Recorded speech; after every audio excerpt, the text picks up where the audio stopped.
A company built on explosives spent 200 years refusing to die, and here's the trick. They kept becoming something else entirely. In 1802, Eleuthère Irénée DuPont landed in Delaware with a recipe for gunpowder and a problem. France had just cut him off. America needed ammunition. He built a mill on the Brandywine River, and for the next 110 years, DuPont's survival depended on one thing: wars. The War of 1812 made them. The Civil War tripled their profit. By 1902, they controlled 75% of America's gunpowder supply. And here's where the paradox begins. By 1900, DuPont's leadership saw the problem clearly. Wars don't happen on schedule. Peace is bad for explosives companies. So instead of waiting for the next conflict, they did something radical. They looked at their core asset, not gunpowder, but chemistry itself, and asked, what else can chemistry make? Exhibit 1. In 1903, they launched a smokeless powder division. But that's not the real move. The real move was hiring Pierre du Pont, a family member trained in chemistry and accounting. Pierre didn't think like a gunpowder baron, he thought like a forensic accountant. He traced every dollar. He asked, where's the cash actually flowing? And the answer shocked him. The cash wasn't flowing to bigger wars. It was flowing to industrial customers. Railroads, mines, construction sites, they all needed explosives. But the margins were thin. Competition was crushing. So Pierre made a decision that would define the next century. DuPont would stop being a gunpowder company and become a chemical company. The gunpowder was just the first product. Exhibit 2. Between 1910 and 1920, DuPont acquired or built plants making cellulose, dyes, pigments, and film. Not because they had to, because they could. They had capital, they had chemistry expertise, they had distribution networks. And here's the trick: each new product used the same infrastructure, the same skilled workers, the same supply chains. They weren't diversifying, they were leveraging. By the 1920s, DuPont was making photographic film, paint, dyes, and plastics. They owned General Motors. They were the largest chemical company in America. But here's what almost nobody talks about. This wasn't strategic vision. This was financial desperation dressed up as innovation. They were running from gunpowder because gunpowder was dying, and they knew it. Exhibit 3. Then came World War II, and DuPont made explosives again. Huge amounts, nylon for parachutes, gunpowder for ammunition.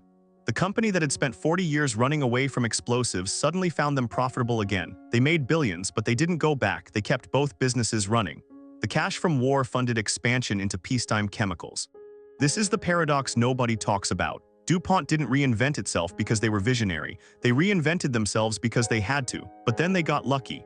War came back, and because they'd already built the chemical infrastructure, they could serve both markets at once. They were selling nylon stockings to civilians and explosives to the military in the same decade. By 1950, DuPont's gunpowder division was barely 5% of revenue. They'd become a real chemical company. Plastics, pharmaceuticals, synthetic fibers, agricultural chemicals. Each division had its own profit center. Each one tracked cash separately. And here's the trick: this accounting structure made them look more diversified than they actually were. They were still one company, same culture, same capital discipline. The real reinvention happened in the 1960s. DuPont invented Teflon, Kevlar, Lycra, products that defined entire categories. They weren't making explosives anymore. They were making the materials that made modern life possible. The gunpowder empire had become the polymer empire, and the cash, it kept flowing, because they'd learned the core lesson: chemistry is scalable, war is not.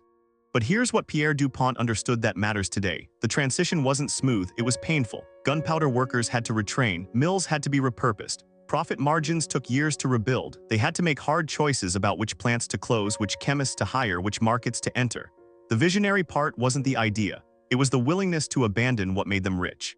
By the 1980s, DuPont was making more money from a single fiber Lycra than they'd ever made from gunpowder in their entire history. Adjusted for inflation, the comparison isn't even close. A commodity that required war to be profitable had been replaced by engineered materials that were profitable in peace. The paradox resolved itself. The explosives company had died. The chemical company had won. And here's the trick: DuPont's real competitive advantage wasn't chemistry.